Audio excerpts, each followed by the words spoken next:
नमस्कार मित्रांनो, स्वागत आहे आपलं EMPC चावडी या आपल्या यूट्यूब चॅनलमध्ये। मित्रांनो, आजच्या व्हिडिओमध्ये आपण पाहणार आहोत महत्त्वपूर्ण अपडेट, जे की शिक्षक पदभरतीबाबत प्रसिद्धीपत्रक आलेलं आहे।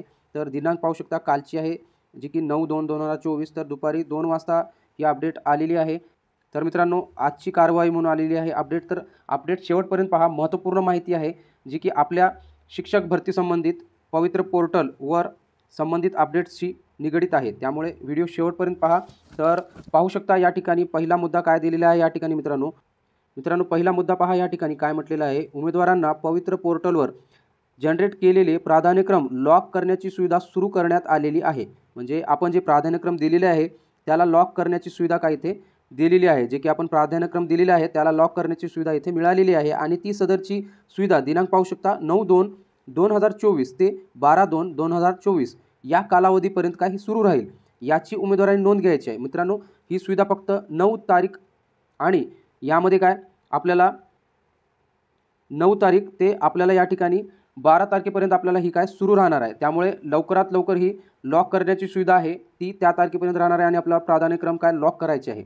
तर पुढे काय दिलेले आहे पहा, दुसरा मुद्दा, वयाधिक पहा, वयाधिक या कारणास्तव प्राधान्यक्रम उपलब्ध होत नसल्यास पहा, नसलेल्या उमेदवारांना खाजगी शैक्षणिक व्यवस्थापनातील इयत्ता 9वी ते 10वी व इयत्ता 11वी ते 12वी या वयोगटातील प्राधान्यक्रम देण्याची सुविधा सुरू करण्यात आलेली आहे।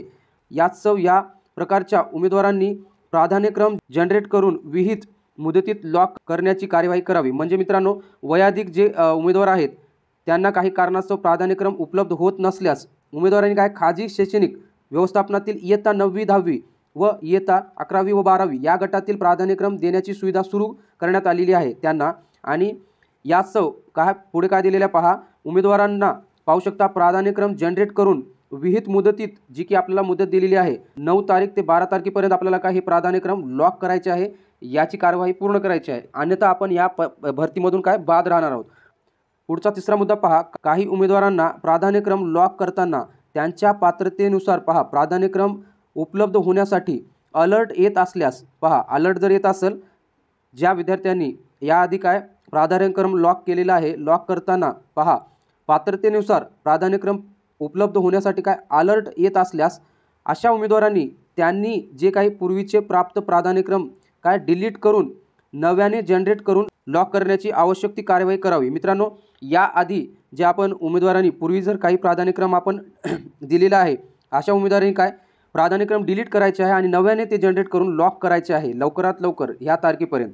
तर असं दिलेलं आहे या ठिकाणी। तर पुढे काय दिलेलं आहे पहा, प्राधान्यक्रम जनरेट करून लॉक केल्याशिवाय उमेदवार पदभरतीच्या पुढील प्रक्रियेत सहभागी राहणार नाही, यास्तव प्राधान्यक्रम नमूद करून लॉक करणे अनिवार्य आहे। मित्रांनो, आपण जर प्राधान्यक्रम दिलेला असेल वर ते जर काही प्रक्रिया समोर गेलेली नसेल, म्हणजे लॉक केलेली नसेल आपण, तर त्यापुढील आपण काय पदभरतीमध्ये काय सहभागी होणार नाही आणि त्यासमोर काय ही स्टेप जाणार नाही, म्हणजे परीक्षेच्या पदभरतीच्या बाहेर, म्हणजे ह्या भरतीच्या बाहेर आपण जाणार जर लॉक केल्याशिवाय आपण पुढे जाऊ नाही शकत, असं या ठिकाणी दिलेलं आहे आणि हे अनिवार्य आहे।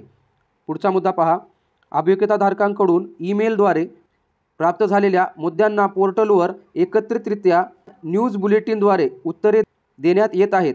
अभियोग्यताधारकांचे वेळ श्रम वाचवण्यासाठी आणि एकाच ठिकाणी अधिकृत माहिती उपलब्ध करण्याच्या दृष्टीने ही व्यवस्था करण्यात आलेली आहे, याची नोंद घ्यायची आहे मित्रांनो, जी की आपल्याला माहिती दिलेली आहे। त्यामुळे कार्यालयात गर्दी करू नये, तसेच काही अधिकारी कर्मचारी अथवा अनधिकृत व्यक्ती यांना व्यक्तिशः संपर्क करू नये, असं या ठिकाणी दिलेलं आहे। ईमेलद्वारे काही आपल्याला माहिती प्राप्त होईल मित्रांनो, ती पोर्टलवर एकत्रितरित्या काय न्यूज बुलेटिनद्वारे मित्रांनो काय उत्तरे देण्यात येत आहेत। तर अभियोग्यताधारकांची काय वेळ श्रम वाचवण्यासाठी एकाच ठिकाणी अधिकृत माहिती काय उपलब्ध करून दिलेली आहे, त्यामुळे ही सूचना लक्षात घ्या।